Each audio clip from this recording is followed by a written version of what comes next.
Leading off, the RAV4, a utility all-star that delivers in the clutch. On deck, the spacious Grand Highlander, followed by the fuel-savvy Corolla. Next up, our slugger Tacoma, bringing upper deck power every at-bat. And rounding out the lineup, the playmaking all-hybrid Camry. For more, visit Toyota.com or your local dealer. Toyota, let's go places. On the baseball field, the skilled players get paid the most. The same is true in construction. Some of the most skilled players building our roads, solar farms, and stadiums are the men and women of the Wisconsin Operating Engineers. If you are ready to step up to a job where you can earn more without college debt and operate equipment like cranes, excavators, bulldozers, and drones, you're ready to join the team of Wisconsin Operating Engineers today at join139.com.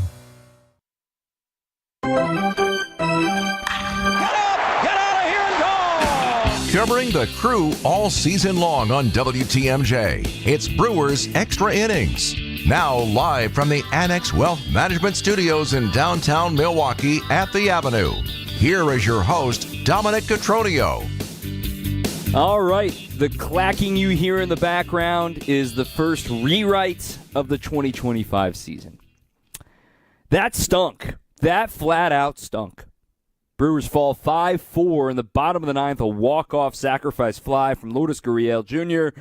when the Brewers were up 4-0 heading to the bottom of the ninth when Yoel Payamps and Trevor McGill give it up with the blown save and the loss. We will give a highlight recap here at the top. We'll hear to Craig Kishon in just a little bit, too. We'll break it all down. We'll talk about Murph's decision. We'll talk about Payamps. We'll talk about McGill. We'll talk about the offense. All of that is coming. But first, let's knock out the highlight recap. Ready for this? Out of here! This? One of the catches of the year! And this? It is gone! Time for tonight's highlights. Corbin Burns, old friend on the mound for the Diamondbacks, going up against Chad Patrick. Only his third big league start. It was Burns' home debut as an Arizona Diamondback. Brewers had some traffic against him in the second inning, thanks to a leadoff single from William Contreras, then a walk by Frelick. Rhys Hoskins has been swinging the bat well this trip. 1-2 pitch is a soft liner into center. That's going to get down for a base hit. Contreras around third. Thomas up with it. He throws home. It is cut off. And Rhys Hoskins delivers with an RBI single, and the Brewers strike first. It's 1-0 Crew. And then they would load the bases on a walk to Garrett Mitchell, but Joey Ortiz would ground into a 6-4-3 double play. It would score a run, no RBI. So once again, bases loaded, nobody out. The Brewers only managed one more run, but it's 2-0 Crew against Corbin Burns. Meanwhile, Chad Patrick was dealing with traffic. We fast forward to the third inning after a leadoff single from Garrett Hampson. His catcher helps out the cause. Got the ball. Runner goes again. 3-2. Swung on and missed. He struck him out. Throw to second base is in time. It's a strike him out, throw him out, double play. Tag applied by Ortiz on Hampson. Josh Mauer on the call there. So Chad Patrick's rolling along great. He had a base runner in every inning against him. We go to the bottom of the fifth inning. He strikes out Garrett Hampson on a long AB, 10 pitches long. Getting ready for the third time through the order, Pat Murphy shows his cards and goes straight to the bullpen. So Patrick not eligible for the win. It's still only a 2-0 game at this point. Goes to the lefty Brian Hudson. He gets Carroll. He walks Perdomo. Pinch hitter Randall Grichuk hits a double on the left field line. So runners on second and third, but it's still left on left for Josh Naylor. High fly ball, right field. Frelick calling for it. Now being called off in right center by Mitchell, who makes the catch, and Hudson got out of it. All right, so a 0 still in the scorecard. You take that momentum into the top of the sixth inning with one of the moments of the year for Chourio. Jackson Chourio, a high drive, deep left center, way gone! Chourio, Jackson 5, his 5th of the year, and the Brewers lead it 3-0. Lane Grindle's call there. Meanwhile, the bullpen was rolling along. Ryan Hudson had the 0 in the 5th, Uribe a 0 in the 6th, Koenig a 0 in the 7th, and Mears a 0 in the 8th. Brewers still looking for insurance, and it came from Contreras in the 9th. 3-0 is lined into right center field. That's going to get down and plug the gap and roll all the way to the wall. Chourio sprinting around third. His helmet comes flying off, and Chourio standing up in there safely as Contreras with an RBI double, and the Brewers have a 4-0 lead. You thought that insurance was going to be key. Oh, man. Narrator says, hold my beer. The bottom of the ninth started inauspiciously with a ground out off Yoel Payan. So 1 out. Then Moreno walks on 5 pitches. Then Alec Thomas crushes a triple off the top of the center field wall. That was it for Payan. 1 run is in and a man on third. A 4-pitch walk to the 9-hitter Garrett Hampson. Now the tying run is at the plate. Corbin Carroll rips an RBI double off the wall. Now the winning run is on deck. Perdomo walks off McGill. And then the game-tying single by McCarthy. And finally, the game-winning sacrifice fly for Lourdes Gurriel Jr. In the blink of an eye, the Brewers go from up 4-0 to down 5-4, and that is the final tonight. 855-616-1620. Again, 855-616-1620 is the phone number. We will get to the text. We will get to the calls right here on your home of the Brewers, 620 WTMJ.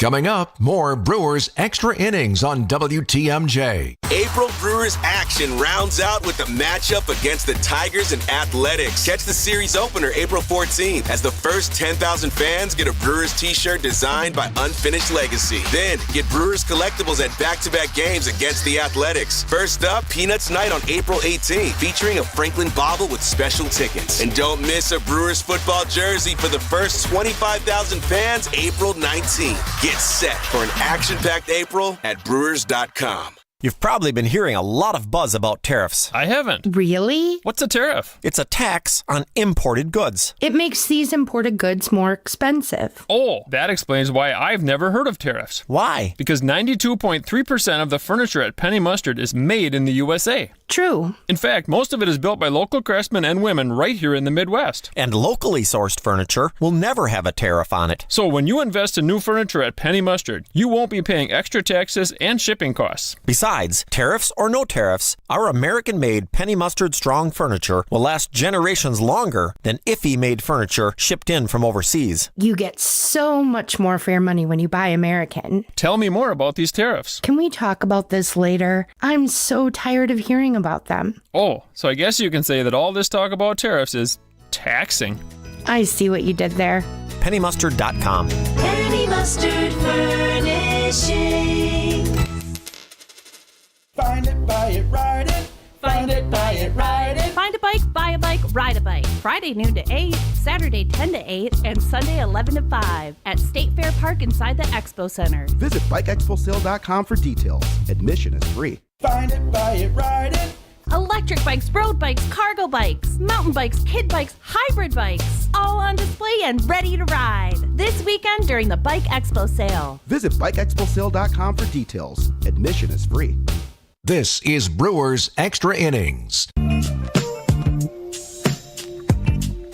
Frustrating loss tonight, to say the least. 5-4, the Brewers lose to the Arizona Diamondbacks. I'm Dominic Cotroneo. Brewers Extra Innings is brought to you all season long by Fifth Third Bank, with a local team right here in Milwaukee. They're happy to help you out all season long. Locally owned. They know how to hit it out of the park every time. For 15 years, they've been serving our community with industry-specific expertise and local decision-making capabilities to help your business thrive. Experience the unique commercial banking value only Fifth Third can deliver. Fifth Third Bank, National Association member FDIC. Let's get out in front of this as Craig joins us in just a moment. In my opinion, I agree with Pat Murphy with a 4-run lead on the road is like a save situation. He has said that on the record before. He said that last season. And if it's a close enough game to have both your closer and your, hey, let's get this guy back on track guy warming up at the same time, the game's too close. It should have gone to McGill from the start of the inning. And I wonder if the reaction is different if McGill starts the inning and then blows the inning. I genuinely wonder that. Maybe that's a conversation topic we can have. But in Pat Murphy's own words, a 4-run lead on the road is practically a save situation. And he'd already had McGill hot. He got him into the game yesterday because he had to. He hadn't pitched in a week. I have no qualms about McGill pitching yesterday. If you're going to get him up and you're going to get him hot and it's a 4-0 game, and knowing that you're going to come in at the first sign of trouble, just put him in. That's my first big kind of put me on a soapbox thought. The second thought with this is you committed to a bullpen-dominated game when you took Chad Patrick out in the 5th inning. So that means, again, I know it was a 4-0 game, technically not a safe situation, but by committing to the bullpen is taking this game over in the 5th inning, as Craig joins us now. With the bullpen taking over in the 5th, you got to use all the good ones, right? Hudson, Uribe, Koenig, Mears, you got to throw McGill. Unless it was 10-0, you got to throw McGill from the start of the inning. And he didn't. So those were the two big decisions I thought were very interesting to me, and it all kind of stems back to McGill. And Craig, I know you agree here in the fact that it's a results-based business, performance-based business. Yoel Payamps has not been performing lately.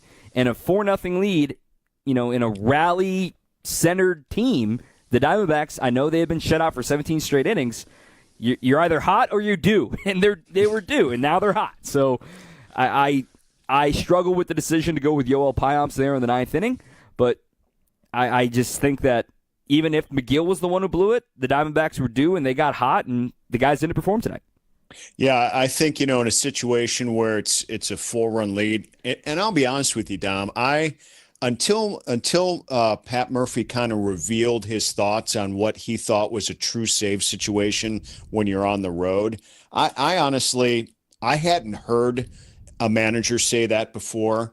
And so the problem now that I have is, why didn't you hold to the, your thought process on that one, especially from the fact that you had McGill up in the top of the 9th inning, basically ready to go. I mean, the Brewers played to that 4th run. I don't think anybody quite expected that to happen, but it did. And now you have a 4-run lead. I also understand if your thought process is Payamps has been effective for us, for this team at some portions of this year, and others he clearly has not, and has had, kind of a rough road trip too. But I just think the bottom line, in this ballpark, this lineup, the only way you're going to get 2 straight shutouts is to put your closer in and get the job done. And I'm still, I've been around this game long enough. I think I can say this. I am firmly in the belief that if you're going to bring in your closer, let him start the inning. McGill's not used to coming in a situation he came in. Now, that's no excuse, but I'm saying from my perspective, it's McGill all the way. And I understand what Murph was talking about, by trying to get Payamps some positive work in there and get himself reestablished. But I think when you're this close, 4 runs is still not that many in this ballpark against this lineup. And on the McGill front, and I said this right as you were coming on, if McGill started the inning and he was the one who blew it, you tip your cap, right? Because, that's a situation. I know it's not technically a save situation, but here he is pitching in a back-to-back. He's going to need to pitch in a back-to-back. It's been a week. You can talk about rust. He revealed that there might be some knee issue that they got an MRI on, but that was clean. So he brought that up to try to protect his player. I totally get that. But at the same time, the guys didn't perform. You can't walk the 9-hitter on 4 pitches to Garrett Hampson. And then lost the command of his fastball completely, and then that's when the inning spiraled out of control. On the Payamps front, I think of Brad Boxberger, and I'll explain this. In 2021, he was fantastic, right? We talked about how great he was, what a story, not making the team, then throwing the 7th inning, setting up Devin and Hader. And then the Brewers didn't re-sign him heading into 2022, and people were shocked. Like, why would you non-tender Brad Boxberger? And I remember I had a take then. I'm like, you'd rather be a year early than a year late. And that is the case with relievers. And right now, I'm not saying it's over for Payamps, but man, the numbers are too bad to ignore with this point in the season. This is where that you'd rather be a year early than a year late. I know the Brewers were shopping Payamps this offseason. It didn't work out. They rolled into the season with him, but man, he's not going to be pitching with a lead for a little while here. No, and you know what? It's clearly a situation where he's going to have to be pretty much completely evaluated here right now. Does he have anything right now to be effective for this team at this level? And you know what? Sometimes, like you're saying, sometimes with relievers, they don't all work. And we've, witnessed this situation with starting pitching, and they've been able to patch that together. Sometimes with relievers, it's not as easy because you don't have much of a cushion to work with when you're in there for an inning or less. So you're either successful or not, and then the next guy comes in and he's got to pick up the mess after that, which is what we saw in the ninth inning. You can't be.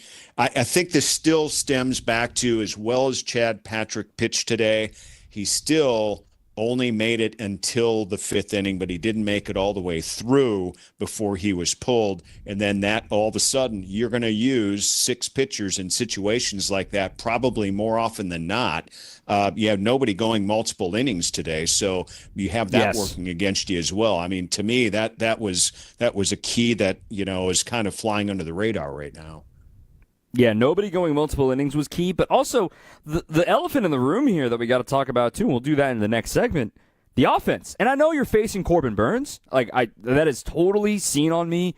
Ace pitcher, Cy Young Award winner. I know you're facing Corbin Burns. But once again, on this road trip, you had bases loaded, nobody out, and the only add-on run you got was from a double play ball. That shouldn't happen in the big leagues, and that's part of the reason they lost this game. They had Corbin Burns on the ropes in the second inning, and 4 pitches later, it's a double play for Ortiz and a first pitch ground out by Oliver Dunn. The bottom 3 in the order today went 0 for 8 with a walk.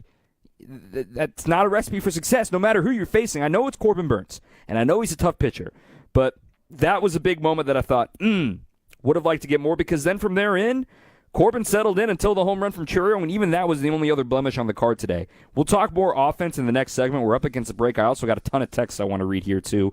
Brian from Tosa, loss is unacceptable. Murphy has to own this one. How does a game-tying hit to a player coming into tonight? He had 2 hits, by the way. Jake McCarthy had 2 hits coming into tonight. I know he'd been struggling coming to this point in the year. Why'd he go to Piamps? Need to figure things out. He's out of options, and he needs to be released. They're never going to make that decision until they absolutely have to. Then another one, Jeff from Chicago, tough loss. It happens. Team still playing really well. Quick turnaround with Peralta on mine. We will be fine. Benny from South Carolina, a waste of a performance from Chad Patrick and the pitching staff, and wasting Churio's homer, which might be my favorite homer of the year. Take a breather. Come back with more with Craig after this. 855-616-1620. Again, 855-616-1620. Right here on your home of the Brewers, 620 WTMJ. On deck, more Brewers Extra Innings. So it's about time you spruced up your home. Nothing major. You're not looking to spend a ton, but you are looking for something that'll give your quarters a little upgrade. There are a lot of things you can do with glass. Simply beveling your mirrors can do wonders. You can mill out your wood cabinet doors and replace the center with attractive glass inserts, or customize them with unique handcrafted artistry, or maybe a theme. You could even install a new glass shower door and add some real appeal to your bathroom. They're all pretty affordable home improvements, and Les's Glass Service has been helping homeowners like you for just about longer than anyone in town. You probably don't realize how affordably we can help you reach your home's full potential, but we do, and we can show you countless options. So if it's a new glass shower door, fogged or broken insulated glass replacement, or affordable glass and mirror home decor that you've been looking for, you just can't pass on Les's Glass. Les's Glass Service, serving all of southeastern Wisconsin. Find us at lesglassservice.com.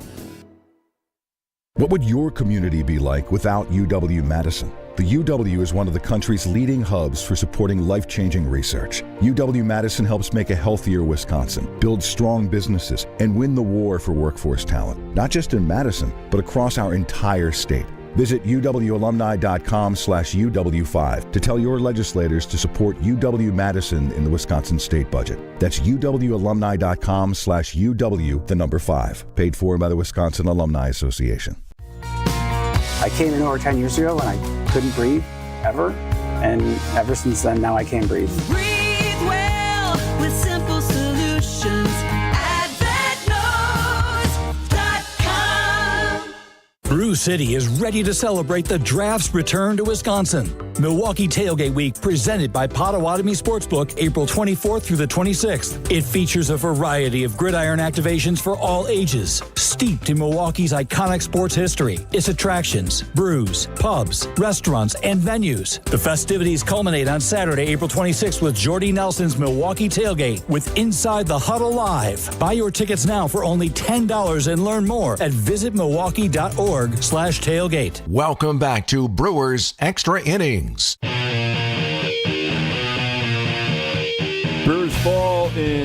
tough fashion tonight, 5-4. The sun will come up tomorrow. I'm Dom Catronio. Craig Gashawn is still with us.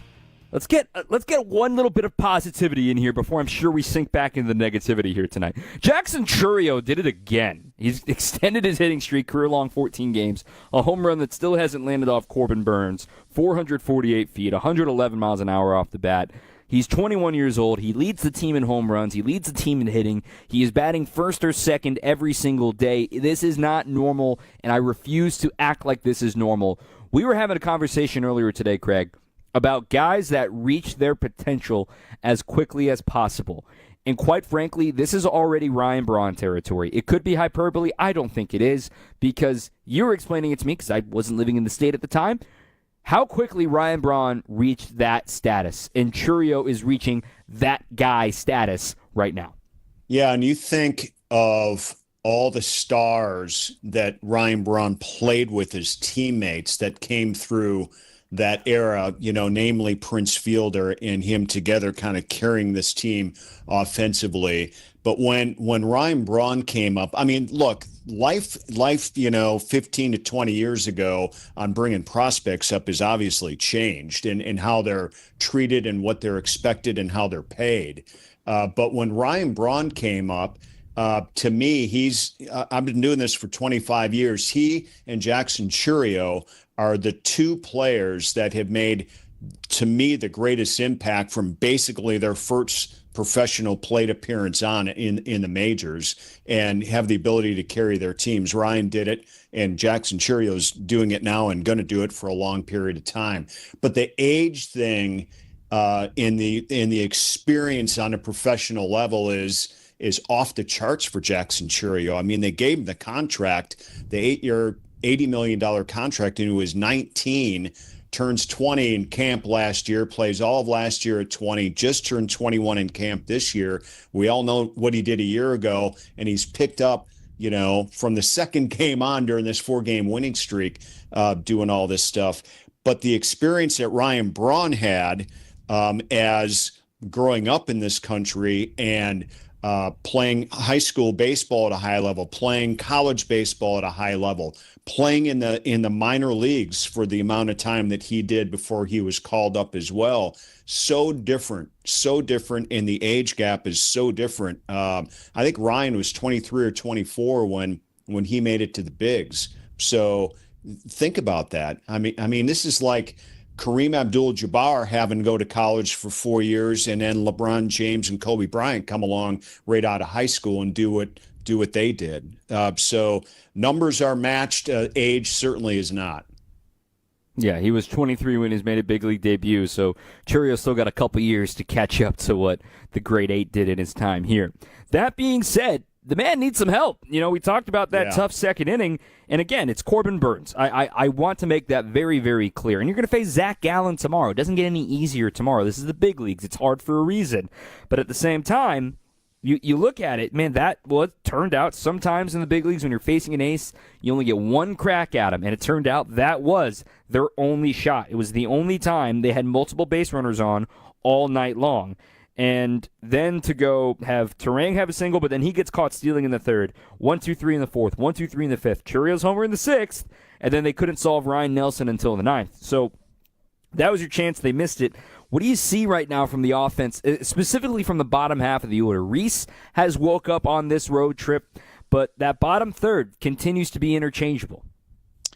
Yeah, and I think just to make a point too about Corbin Burns. I mean, you can get to him this year. He's not off to a very good start at all, but he still falls under the category of you better get him early when you have those opportunities, right? I mean, to me, what we saw out of Corbin Burns today was pretty much vintage. It was 6 innings, 3 runs given up. They were scattered. Got to him once or twice early in the game, but blew a great opportunity to really knock him around. But the bottom part of the order, from what I'm seeing here so far, Dom, is just everything's pounded into the ground. I mean, there's nothing hit with authority here right now. I'm not saying their at bats are bad at this point. But I mean, when contact is made, these are some weak outs that are happening right now with guys that you're expecting some bigger things out of. And then I think up and down this lineup right now, clearly, like you mentioned it, the power right now is only in Jackson Churio's bat. Christian Yelich needs to get it going. So does William Contreras. Rhys Hoskins has not hit a home run yet. Garrett Mitchell has not hit a home run yet. And these guys are pretty much everyday players right now for the most part. So something's got to give here. I got to believe it's going to happen soon. But this is what this team needs right now. They just collectively aren't in it, but yet they're still one of the higher scoring teams in baseball. I guess 17 runs in the one game on the trip certainly helped. Yeah, I mean, Joey Ortiz only has one extra base hit this year. Oliver Dunn has 2 doubles. Yelly has the 3 homers, which is great and all. Vinny Capra hasn't had an extra base hit since the opening day home run. So that left side continues to be a struggle for the Brewers that continues to be monitored for the rest of this April. Another quick positive here. We haven't talked about Chad Patrick at all. And we haven't talked about that decision and the ebb and pull of third time through the order. You've got a lefty ready in the bullpen. You're going to have a stretch of 4 of the next 5 batters to be lefties. I get that decision. But Chad Patrick pitched great once again tonight against a very good lineup, working into the 5th inning. He had as many swings and misses as Corbin Burns did tonight, and that's not his M.O. What did you like from Chad Patrick today pitching in and out of traffic?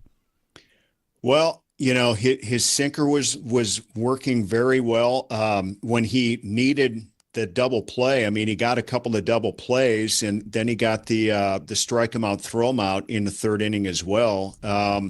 I thought, Dom, that the tight strike zone got to him a little bit, and I think this guy's a pretty efficient pitcher, and I think that had something to do with him getting pulled in that 5th inning as well. And I know he's facing the order a 3rd time through at that stretch, but I think if his pitch count's better and he's getting some calls earlier in this game that he's probably a little more used to, I think he goes a little further in the game. Now imagine if that would have happened. I mean, that's a turning point from the pitching staff in this game, and 4 runs probably wins you this game, all said and done, if that happens too. But the old, woulda, shoulda, coulda didn't happen for Patrick here, but he still pitched well. I mean, there's so much potential left in this guy.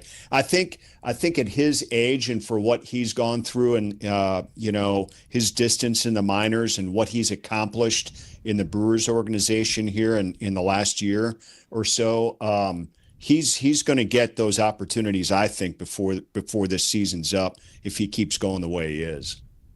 Yeah, he'll get opportunities to do so. And again, it comes back to that root of the problem we were talking about earlier. If it's a 2-0 game and Corbin's got the goods for the rest of the game, you're not anticipating getting another run, right? This is before Churio hit the ball to the moon in the 6th inning. When it's a 2-0 game, you're facing the top of the order for a 3rd time. Corbin Carroll's an elite hitter, and he's worse against lefties.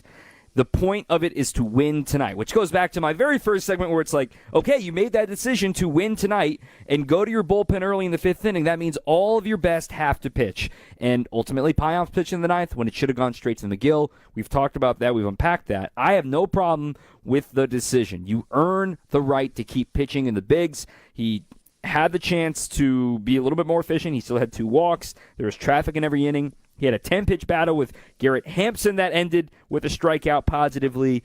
But I think similarly to the last outing against the Reds, Murph wanted it to end on a good note and wanted it to end in a good fashion for him, keep the confidence up. And the reaction from Patrick of wanting to stay in there is exactly what I wanted to see from him. Not like, well, they're taking me out because it's the 3rd time through. No, he wanted to stay in there, and that's a sign of a big league competitor that wants to stay out there, that knows he's capable of doing it, and will get a chance soon. Yeah, I like that too. And you and Vinny and I were all in here when he got pulled, and we all looked at each other because, quite frankly, not a lot of guys react that way. I think a lot of guys in that situation almost expect to be pulled out. They'll go out there and they pitch and they figure, well, I'm probably going to get one batter. And he did. He got the strikeout. And then they're probably going to lift me because top of the order comes around for the 3rd time or whatever the case may be. And I loved that. And I think this guy's been around enough. He's experienced some failure. He's experienced some organizations giving up on him, and now he's here, and the Brewers have embraced him. He doesn't have to be all smiles and say, ooh, I'm really happy as far as I've gone. I want to go further. That's what you want out of this guy, and that's what, if he keeps going like this is what's going to earn him to get deeper into future games. So that's certainly a positive from tonight. Jackson Chourio is certainly a positive tonight. I mean, the performances by Uribe and Koenig and Mears were certainly positive before the blow-up in the ninth inning. There were silver linings in this. It doesn't make your dessert taste any better tonight after losing a game in that fashion. But we got another ace off tomorrow. Freddie Peralta and Zach Gallen. I'm fired up because now, the Brewers would have been going for Grady, going for a sweep, and not have their full bullpen. I'm sure a lot of these guys want to get right back on the saddle. I don't think we see Trevor McGill tomorrow or Yoel Piops, but I imagine we see Mears and Uribe. We might see Uribe get his first chance at a save tomorrow if the Brewers have the lead, and they're also kind of looking at Freddie saying, hey, man, can you give us some length tomorrow? And Yes. I imagine he can deliver that. Yeah, 100%. To me, that's number one priority tomorrow is, Freddie's got to be as good tomorrow as he's been so far this season, and that's get this team at least through 7. Give him a break, and then, if it is going to be, Uribe or Koenig or Mears to try to finish things up, give him that short back end of the game to have that opportunity to do that and not, have to worry about some of these guys that can't pitch and don't let it come back to bite you. It's all about Freddie here right now. And I think the way he's going so far here this season, Dom, there's no reason to think that he can't pull this off tomorrow. I'm sure he's going to kind of embrace this situation tomorrow based on what happened to end this game here tonight. True leaders and true aces understand entire situations. He shouldn't be just dialed in about what he has done so far. It's about this team. And, you can talk all you want about who's leading this team and pick guys out, but Freddie's got to be one of those leaders. He's got to be one of those pillars, and I think he understands that. Tomorrow should be fun. 3:10 first pitch. You can have the Masters on your iPad or something and watch this game, too. We're going to have some fun. Craig Kashan, appreciate you as always, my friend. Hopefully we're talking about a big series win tomorrow. You ain't lying, Dom. You ain't lying. There's the first call of the year. Craig Kashan here on WTMJ. Thanks, Craiger. All righty. All right, well, we'll get to some of these texts here. I also want to change up the order of the show here. I'm actually going to play Pat Murphy's press conference coming up next after the break once I read through some of these texts as well. 855-616-1620 is the phone number. Again, 855-616-1620. You're welcome to call. You're welcome to text. Hanging out with us tonight. We're going until about 11:30 or so this evening. Pat Murphy's up next here on 620 WTMJ. Coming up, more Brewers Extra Innings on WTMJ. The leader in the dugout. The skipper, the man who riles up the crew with his words of inspiration. You mean my old ass? Is that what you're saying? Yep, that's our guy. Brewers manager Pat Murphy joins Wisconsin's Morning News every Tuesday at 8:45 for Brewers 360. We're a team that the other team's going to feel us. You're not going to walk away from a series and not be felt. So I'm really looking forward to it. Brewers 360 is sponsored by Outdoor Living Unlimited. Pain can make you feel like no matter what you try, it's not going to work. Or it can make you try any and everything. And most times, that'll make you feel like you've been taken for a ride. It's hard to believe that there's a solution to your pain problem that works, is safe, and is actually affordable.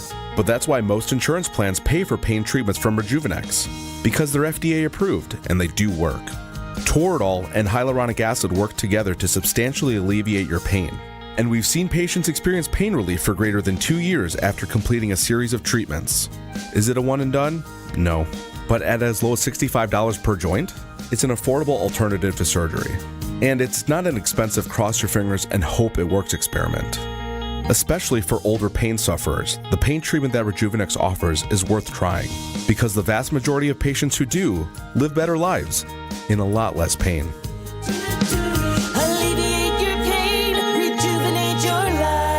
Juvenex.com to request your free pain evaluation. Okay, adventurers, listen up. Fox World Travel just dropped some seriously incredible Fox Group vacation destinations for 2026.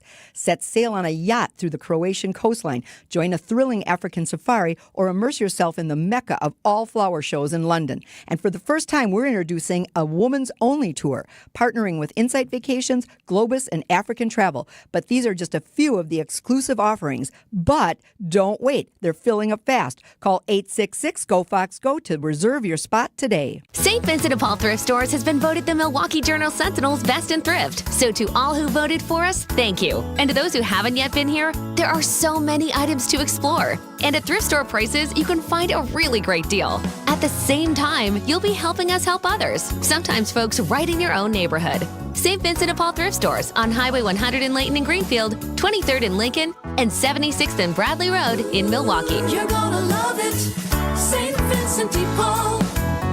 WTMJ, W277CV, and WKTI HD2 Milwaukee from the Annex Wealth Management Studios. This is News Radio WTMJ, a good Karma brand station. This is Brewers Extra Innings. 855-616-1620, the Sonic Unlimited WTMJ talk and text line, 855-616-1620. Also want to thank our partners at Cider Heating, Plumbing, and Electrical. Spring is here, allegedly, given what the forecast looks like this week, but warmer weather is allegedly on the way. I'm joking. But you got to make sure your AC is going to be ready for May, June, July, and summer months. So right now at Cider Heating, Plumbing, and Electrical, you can get $25 off an AC tune-up. But hurry, this deal's only good through the end of April. That's SEIDER, cider.com, to schedule your appointment today. A lot of talk about PIOMPS. Again, to reiterate, if you're just joining the show from earlier, my question to Murph, and you'll hear the answer in just a moment in the press conference, is if a 4-run lead on the road is a safe situation, why not start the inning with Trevor McGill? And I think the reaction is very different if McGill blows the game as opposed, well, I should say blows the save from the beginning of the inning as opposed to coming in and trying to clean up the mess. But he's not absolved of guilt in this either. He had a bad day, bad time for his first blown save of the year. On top of that, to go to PIOMPS, having them both warm up side by side and only get one run, that's too close of a game. It should have gone to McGill from the front, and then you react to that. But that's what happened. It's a performance-based business. You win or you lose. And tonight, they lost. Yoel PIOMPS was a big reason for that, and he's been off to a terrible start to the start of the year. I also went briefly onto his Baseball Savant page to beyond the box score here, if you will, to try to figure out what the heck is going on, and specifically with his slider.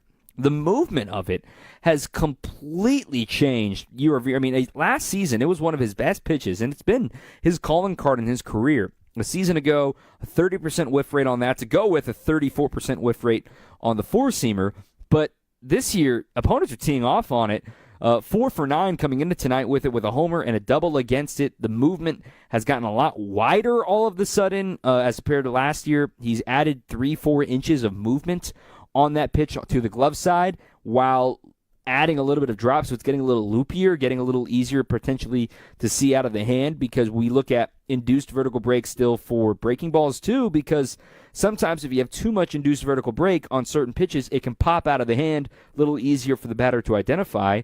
And there's actually a difference in his induced vertical break on his slider from last year versus this year, but who knows if that was intentional, who knows if that's what he wants out of it. But yes, no question, PIOMPS did not pitch well tonight in the slightest. All that being said, let's hear from the man in charge. As for making the decision, why he went there, what went wrong, here's manager Pat Murphy. With a 4-run lead, you're thinking the likelihood of them scoring 5 runs is not very good, and that anybody on your staff at that point, and it would be a good thing for PIOMPS to be able to come back. He hasn't thrown the ball like he can. He hasn't been as consistent. He's been good at times, but he hasn't been as consistent. And then when he showed that he couldn't throw strikes, at a 9-hole hitter and then gave up a long ball, we went with McGill and a save opportunity, and that was first of all, credit to Diamondbacks, because they did a great job of centering baseballs and hitting balls hard, doing what they had to do. But it's a heartbreaking loss that it happened so quickly, and that both pitchers didn't get the job done when McGill has been flawless, and that's the way it goes. What are you seeing with PIOMPS, on those days that he's off? Yeah, he doesn't throw the ball where he wants to. He's not a stuff guy. He's a guy that throws the ball where he wants to, and he fills up the zone. So when he's walking people, I think it's a matter of confidence right now. I don't think there's anything else. I think it's a matter of confidence, and it's tough on any pitcher when you've given up runs. And he's had a couple really tough outings. Murph, we've seen you at times not really care about the save, non-save. Like if there's a win there, you just kind of go get it. Right. Was it that McGill pitched yesterday? How big a factor was that? There's a couple things going on. McGill's dealing with a little bit of a knee issue, but he was going to pitch yesterday regardless. But to use him back-to-back after the layoff and after how he was feeling, I felt like all of us coaches felt like, let's go with Payamps here. They'll give McGill a blow, and he'll be ready to go tomorrow in the day game if needed. So, hindsight's 20/20. And McGill didn't throw very well, so he got hit hard. So, it's again, credit the Diamondbacks. They're the ones that deserve the credit. To see him miss with 4 straight to start it, did that make you even more concerned about that knee? Was that I don't think about the knee. He says he's fine. I know it's bothering him, but the MRI came back and he was fine.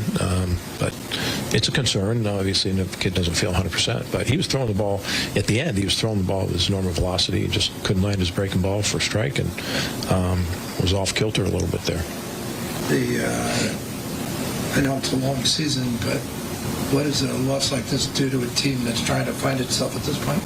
Yeah, these losses either hurt you bad or they force you to kind of reach down a little further, and our team has always done that.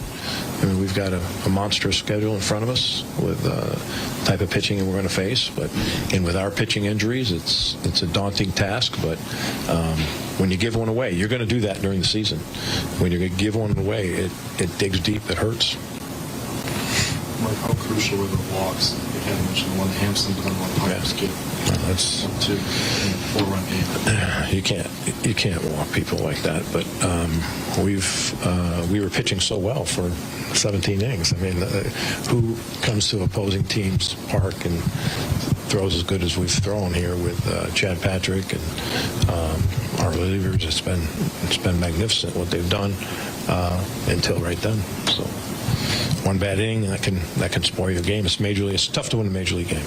It's tough to win a major league game, but when you have a 4-run lead, you hope to be able to do that. But credit the Diamondbacks. What did you think of Patrick and third time out?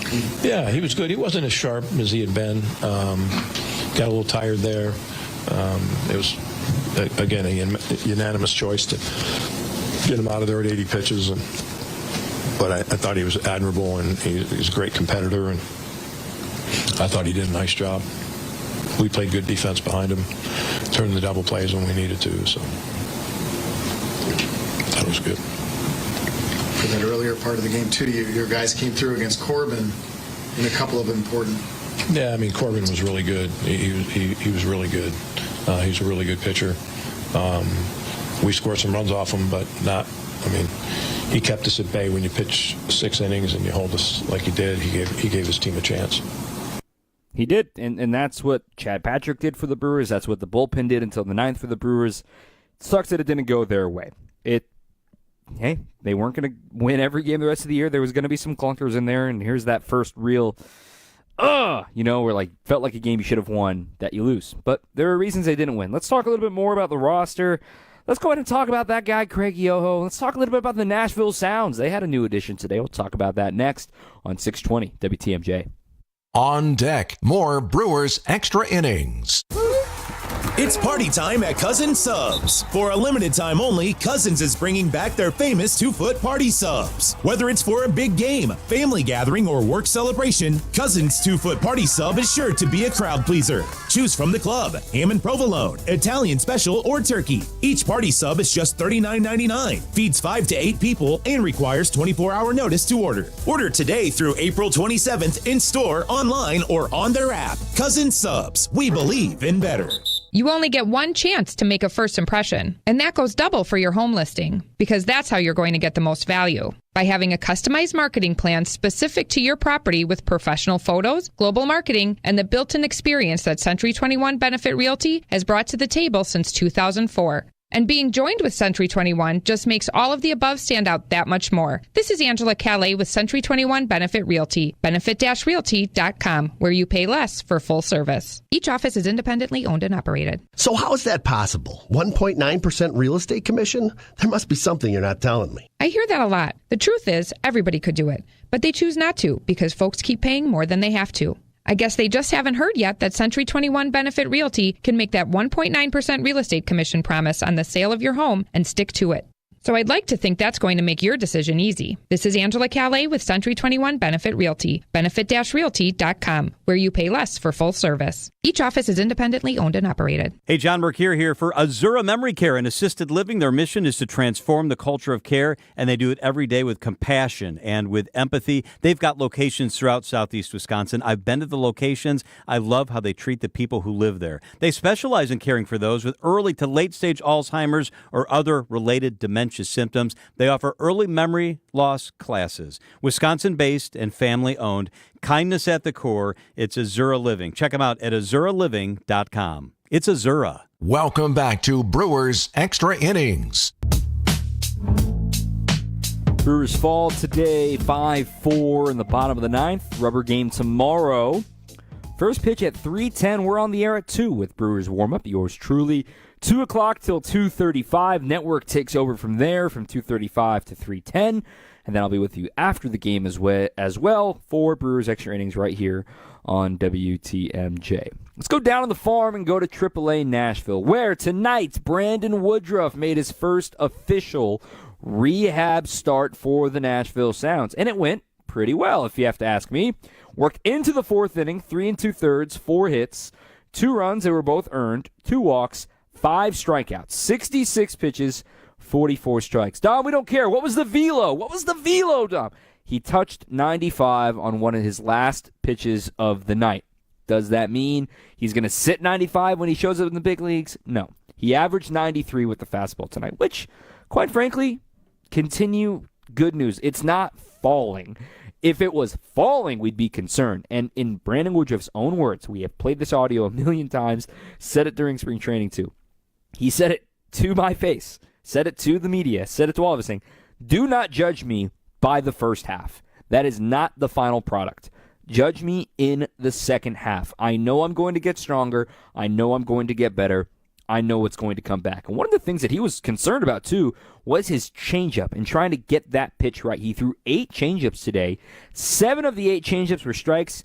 He even got 2 swings and misses on that pitch today, too. So continue to develop that. You are allowed 30 days in the minor leagues on a big league rehab assignment. So you can probably get 5 outings out of that for Brandon Woodruff. Granted, if you spend all 30 days, that puts him right about mid-May for him to return, right? Like a couple weeks before Memorial Day. 30 days to the day today would be May 12th, so that would mean his last outing would have to be on May 11th, which would line him up potentially to rejoin the team when the Minnesota Twins come to town. If you use up all 30 days, maybe sooner than that. So that's some good news down there.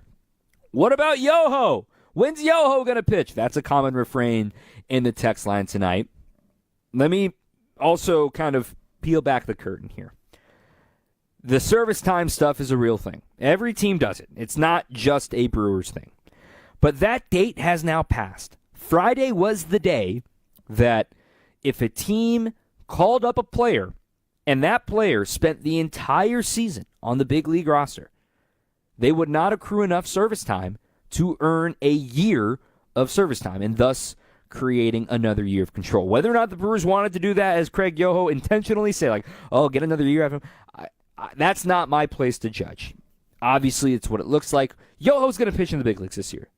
The question now becomes, is he in the big leagues by the end of April? Because I tweeted the video the other day on X at Dom_Catronio. He hasn't allowed an earned run this season. He's got 7 strikeouts in 6 innings. The changeup looks great. The slider looks great. Fastball command is there too. He's 25 years old. He's got a long injury history. I know they wanted to see a little bit more time in AAA, but sometimes when you're ready, you're ready. And I want to see that dude in the big leagues. The problem that's working against him, and he's not on the 40-man roster. So the Brewers have to figure out a way to get him onto the roster. And then you got to kind of look down the road as well. When the Brewers decide to add, Aaron Ashby, I know he's on the 15-day right now, or DLL, who's on the 60-day, there needs to be corresponding moves there too. If there's a spot where the Brewers actually don't have pitching depth, it is their bullpen. And that's what made the Grant Wolfram DFA a little bit more confusing the other day, but I don't want to get into that. Like, why would you DFA a guy that you traded for that had all of his option years remaining? It just felt very odd. But beyond Craig Yoho, who is not on the 40-man roster, another reminder about that, the Brewers don't have a lot of big league-ready relief help for like the 7th inning or later in leveraged positions, right? Like a Grant Anderson, not quite there yet. They've got more coming that aren't on the 40-man. So that's where the decision comes very interesting for what they want to do in the bullpen, because at some point someone's going to go on the IL in the bullpen too, like we're seeing with the starting staff. But Yoho will pitch in the big leagues. I think right now the question is, does it happen by the end of April? And I quite frankly, if I had to guess right now, does Craig Yoho pitch for the Brewers by the end of April? I say it's a yes. At the current rate of things, the way they're using their bullpen, I say yes. Because if he continues to prove it, he pitched a back-to-back for the first time in AAA the other day. Felt like he passed that test with flying colors. Could be sooner as opposed to later. One last guy I want to mention in AAA Nashville. Third base continues to be an issue for the Brewers. And it's been odd that this has been a rotating door for the last few seasons. Between now the platoon between Oliver Dunn and Vinny Capra right now. Caleb Durbin. How's Caleb Durbin doing in AAA? The defense continues to be a concern for some, but he's hitting. 277 average and 817 OPS. You can expect those numbers to dip a little bit when you come to the big leagues. It's hard to hit in the big leagues. 5 doubles, that leads the Sounds, and 2 home runs as well. Not as many walks as you would expect. Only 2 walks and 5 strikeouts for Durbin and 3 steals. Again, he's somebody that is going to play in the big leagues this year for the Brewers. He is on the 40-man roster, so it's a little easier to bring him up. A guy like Vinny Capra is out of options, so that becomes a decision time for him. Oliver Dunn can be optioned. But I want to bring up one other name, Ernesto Martinez Jr. He is off to a great start in AAA Nashville right now. He's hitting a 948 OPS, got 2 homers, a triple even, 7 walks, 7 strikeouts. In 45 plate appearances, he's hitting .316. Very good news for him. He's somebody the Brewers added to their big league as a non-roster invitee during spring training and signed him to a minor league contract. He's somebody, man, big left-handed power, 6'6", 254, good ball strike. Talked to him a little bit in spring training. He is on the radar, so he should be on your radar as well. Ernesto Martinez Jr. I don't know how quickly or imminent they would go to him, but he is a candidate if something were to go wrong at first base. Take a breather. Come back, talk a little bit more about tomorrow, talk a little bit more about the rest of the out-of-town scoreboard, too. Exhale, the Brewers lost. It was frustrating. Yoel Payamps didn't pitch well. Trevor McGill didn't pitch well. Everyone else played okay.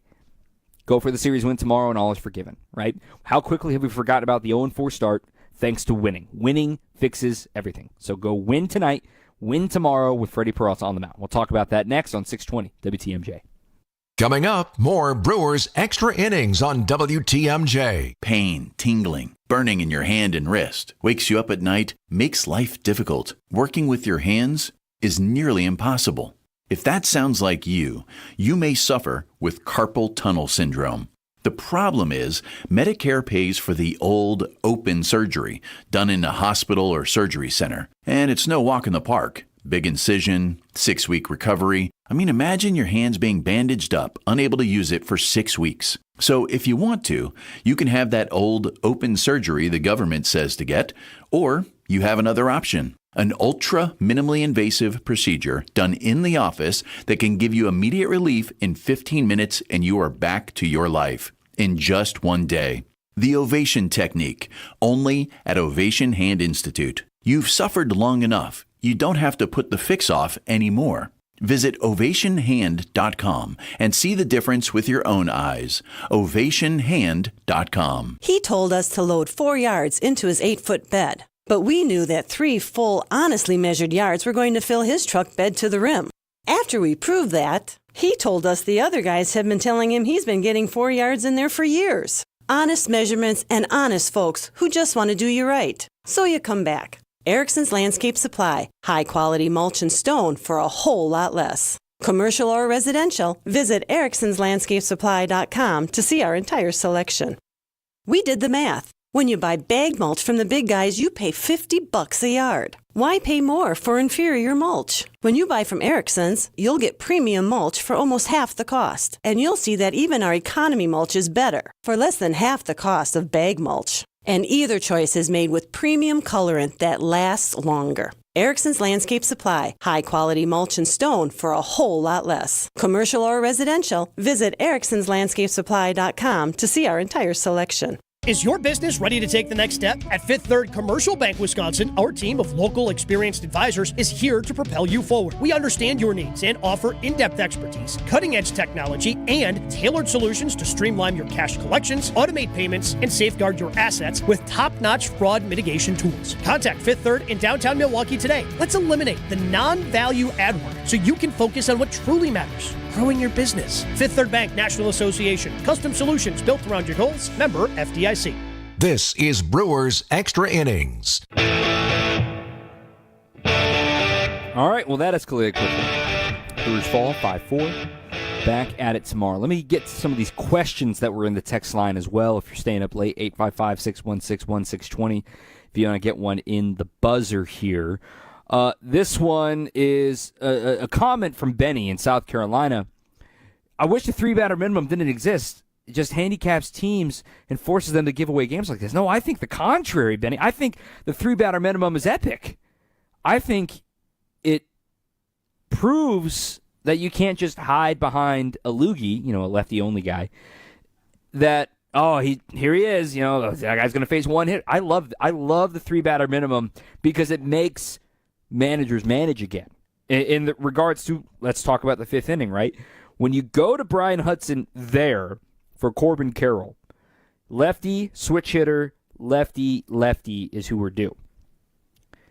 But that third lefty, Pavin Smith, he's the DH, so you can easily pinch hit that spot, and that was Randall Grichuk.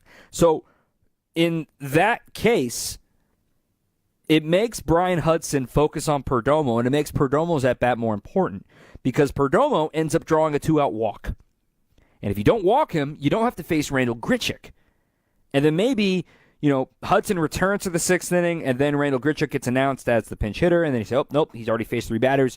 Go out and get. And then both managers are managing. I love the 3-batter minimum rule, but I appreciate the comment and appreciate the question. Mike in Colorado, McGill, a poser or a closer? He's a closer. Not even entertaining it. He's a closer. They have multiple closer types on this team. Abner Uribe can be a closer. Maybe one day Craig Yoho can be a closer. But yes, I agree. Trevor McGill is going to be a closer, and he's going to be a very good one. Speaking of offense, Brewers are getting nothing from third base. That has to change. That text is from Doug, and it's agreed. I mean, the stats, are you ready? Cover your ears because it ain't pretty. Third baseman this year for the Milwaukee Brewers. 3rd worst in baseball based on Fangraphs WAR, wins above replacement. Coming into the night, a 163 batting average combined, a 193 weighted on base for a 21 weighted runs created plus. Now, that is not the worst weighted runs created plus. Actually, that title belongs to the Toronto Blue Jays, where that number is a 6. And the Phillies have a 7. Alec Boehm has not had the same start to his season that he had a year ago. And remember, myself included, was saying, man, I wonder if you can find a way to trade for Alec Boehm because he's off to an extremely slow start. He's not walking, strikeout league average, but has not hit a home run yet this season. Anyway, yeah, third base. They need to get something going there as well. This one from Ryan in New Berlin. Tough loss, hard pill to swallow. Tough loss is going to happen. It's a young season. It's just one game, plenty more to be played. Appreciate the positivity there, Ryan. Bill from Madison, I think we talked about the 5th inning stuff. Telling Pat Counsel, I chuckled at that. That's why I wanted to say it. Pat Murphy. I get what you're saying, Bill. I get the joke.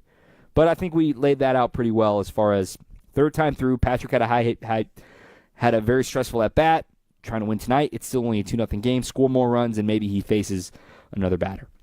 That's how I feel about that. Out-of-town scoreboard real quick before we take our last break of the night. Everything is now final. A blowout out at Chavez Ravine. Cubs 16-0 over the Dodgers. And that was really all against the Dodgers bullpen. Roki Sasaki went 5 strong, only allowed 1 run. But then Ben Kasparius gave up 6. Then you had Luis Garcia give up 4 more. And then Miguel Rojas had to pitch the final 2 frames. That's come on. A position player pitching the last 2 innings? The Dodgers? Come on. That's soft. So that's not a real 16-0 game. That's an 11-0 game. Here's my radical take. Super radical, way out of left field. If you score runs against a position player, they're all unearned, and they don't count to your team total.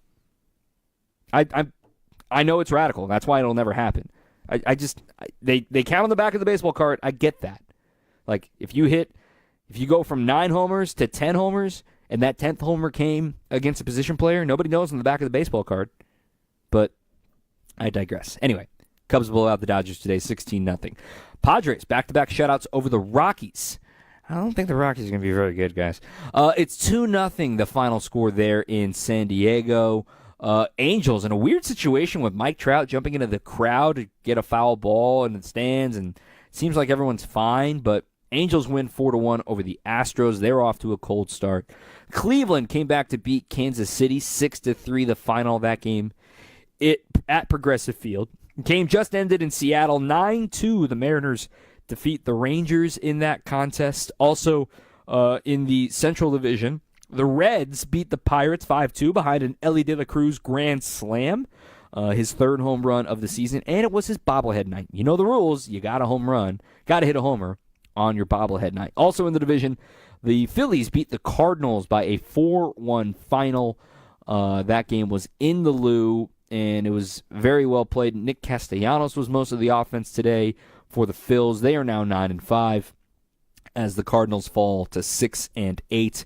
They are 3-8 over their last 11 after starting 3-0. Okay, let's take our last break of the program. When we come back, we will preview tomorrow's game and preview the homestand. A lot of good stuff happening here in Milwaukee, not just on the field. We'll explain after this on WTMJ. On deck, more Brewers extra innings. He's going to fire up a 3 for the win, and he hit it! Game time has arrived! Lobs to Giannis, who flushes it in with one hand. Lillard, 3-pointer for the lead! It's game time! Green going to fire up a 3 from the top of the arc, and he sends the ball no line. Takes it down the lane. He'll lay it in with another foul. Oh, baby! The Greek freak is unleashed. The sound of the Bucks is here on the home of the Bucks, WTMJ. Trust in your family's comfort at home with Cider Heating, Plumbing, and Electrical. They're the oldest family-owned HVAC company in southeast Wisconsin. 4 generations of Ciders, and their highly trained technicians provide a one-stop shop for all home and business comfort needs, including an emergency service line that's always live and a 12-year parts and labor warranty on all Daikin products. Get peace of mind by scheduling maintenance today with Cider Heating, Plumbing, and Electrical. That's SEIDER, cider.com. Who doesn't need a seasonal wardrobe update? But who has the cash to always keep their wardrobe updated? Ladies, that's why you shop St. Vincent de Paul. Our women's clothing is always a highlight of our stores, and thrift store prices keep the costs low. It allows you to experiment and also find a hidden gem. St. Vincent de Paul thrift stores on Highway 100 in Layton and Greenfield, 23rd in Lincoln, and 76th and Bradley Road in Milwaukee. Ooh, you're gonna love it, St. Vincent de Paul. Your nose is for breathing. Your mouth is for eating. And if you're breathing through your mouth, it's not because your body wants to. It's because it has to, because your nose isn't working properly. And although you've lived like this, it's no way to live, and it's having a significant impact on your life. I know you know this, and I know that taking action isn't always convenient. But at Advent, we've done all we can to make changing your life for the better as easy as possible. I'm Dr. Madan Kandula. With tens of thousands of our patients, a thorough breathing triangle evaluation, along with a simple 20-minute in-office procedure called balloon sinuplasty, has opened their nasal passages, allowing them to breathe freely through their nose for good. And there's a good chance this procedure can do the same for you. We'll help you breathe through your nose again, and it will change your life. Go to AdventKnows.com to schedule your appointment, because Advent knows when you breathe well, you live better.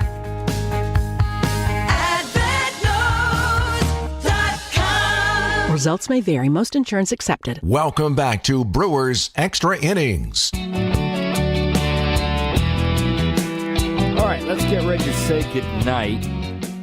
Again, tomorrow, Freddie Peralta, Zach Gallen, be there, be square.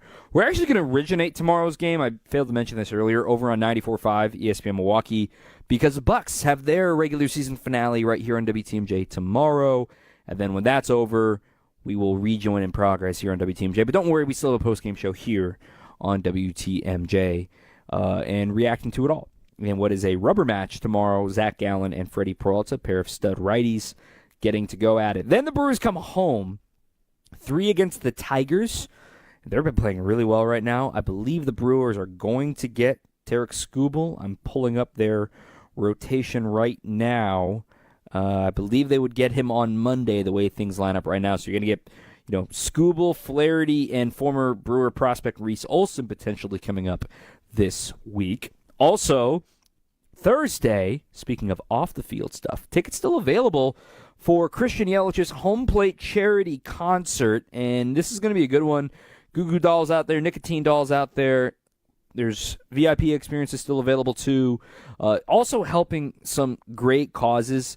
The whole theme of the charities that Christian Yelich wants to help out this year kind of stems from his influence with Bob Uecker. And, for instance, one charity that I really appreciate is the Live Like Lou Foundation.